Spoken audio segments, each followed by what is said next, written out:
पशुपति नाथ का एक व्रत होता है जिसको कहते हैं पशुपति व्रत।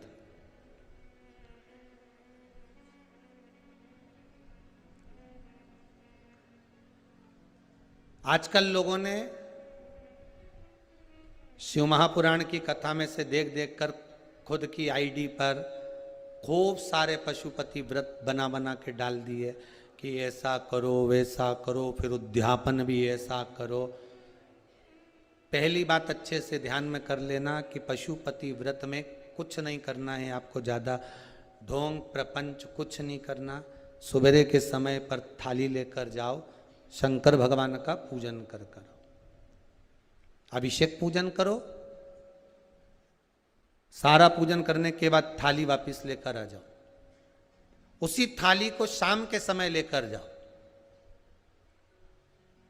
शाम को फिर थोड़ा सा बाबा को समर्पित करने के लिए कुछ मीठे का प्रसाद जिसके 3 हिस्से हो जाएं। 6 दिए घी के बाबा को समर्पित करने के लिए लेकर जाएं। भगवान को बेलपत्र समर्पित करने के लिए लेकर जाएं। प्रेम से बाबा का स्नान पूजन सब कराकर शाम के समय प्रदोष काल में प्रदोष समय में कर कर प्रसाद जो बनाकर ले गए हो उसके 3 हिस्से कर लो। 2 हिस्से मंदिर के अंदर ही रख देना है, 1 हिस्सा अपनी थाली में वापस लेकर आना। 1 दिया लेकर आना, उसको वहां से जलाकर नहीं लाना। 5 दिए मंदिर में जला दीजिए। जब दीप 5 पंचानंद भगवान शिव के लिए समर्पित कर रहे हो तो 5 दिए जलाते समय पहले दिन ही अपनी कामना कर लेना कि मैं इस कामना से पशुपति व्रत कर रही हूं। बाबा आप इसे स्वीकार करना। पशुपति व्रत जिस मंदिर पे पहला व्रत होता है उसी मंदिर पर 5 व्रत होते हैं, मंदिर नहीं बदला जाता। अगर मायके जाना है तो वापिस आकर करो, पर पशुपति व्रत ये नहीं कि मैं मायके में 1 कर लूंगी या वहां जाकर 1 कर लूंगी, ऐसा नहीं होता।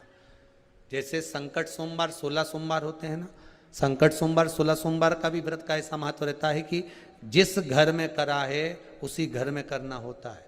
ये नहीं कि किराए के मकान में रह रही हूं तो मैंने किराए का मकान बदल लिया है, अब बदला मकान में पहुंच गई तो 1 व्रत वहां कर लूंगी। नहीं नहीं, उद्यापन तक उस मकान में तुम्हें रहना पड़ेगा जिस मकान में तुम रह रहे हो। तो हाँ, तो व्रत का मतलब।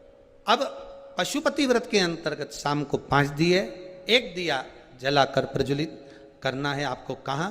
जब प्रसाद लेकर बाबा को निवेदन कर कर अपने घर पर जब आएंगे, आने पर दरवाजे पे प्रवेश करेंगे।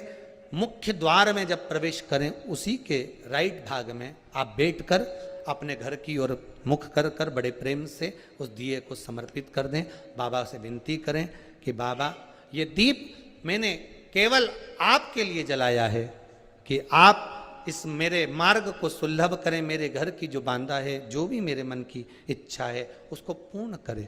बाबा को निवेदन कर कर प्रसाद लेके घर में प्रवेश कर जाएं। सुबह के समय जब आप फलार कर लें, शाम के समय आप भोजन कर लें। भोजन कब करना? जब 1 भाग प्रसाद का लाएंगे, उस प्रसाद में से किसी को नहीं देंगे, वो प्रसाद पहले आपको खाना है, उसके बाद भोजन ग्रहण करना है। नमक दोनों समय खाओ, कोई मना नहीं। फलार में भी खा लीजिए, शाम को भी खा लीजिए, कोई चीज की मना नहीं। बस बाबा का स्मरण करो। 5 व्रत पूर्ण हो जाए। 6ठे व्रत में कुछ भी 108 सामग्री लेकर जाओ, चाहे मूंग लेकर जाओ, चाहे चावल लेकर जाओ, चाहे बेलपत्र लेकर जाओ, चाहे 108 मखाने लेकर जाओ, चाहे तुम्हारी मर्जी पड़े जो लेकर जाओ। 108 पुष्प ले जाओ, श्वेत पुष्प ले जाओ, रक्त पुष्प ले जाओ, जो तुम्हारी मर्जी पड़े, पर 108 लेकर जाइए। शाम के समय पर जब आप पूजन कर लें, पुष्प समर्पित कर दें 108, तब एक श्रीफल 11 रुपये बाबा के चरणों को समर्पित कर दें। बाबा आज मेरा व्रत पूर्ण हुआ है, मेरी मनोकामना पूर्ण करना।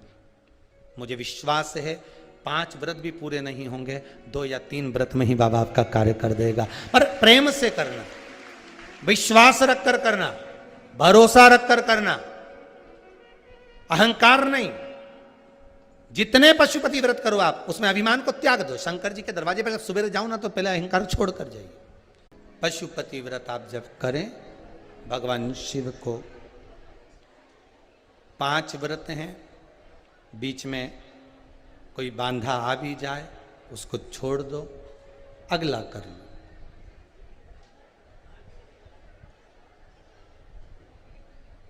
पर करो जरूर। दुनिया का ऐसा कौन सा कार्य है जो पशुपति व्रत से नहीं हुआ। ना जाने कितने लोग पशुपति व्रत को करे होंगे और बाबा ने एक व्रत में, 2 व्रत में, 3 व्रत में, 5 व्रत में कुछ ना कुछ तो दिया होगा।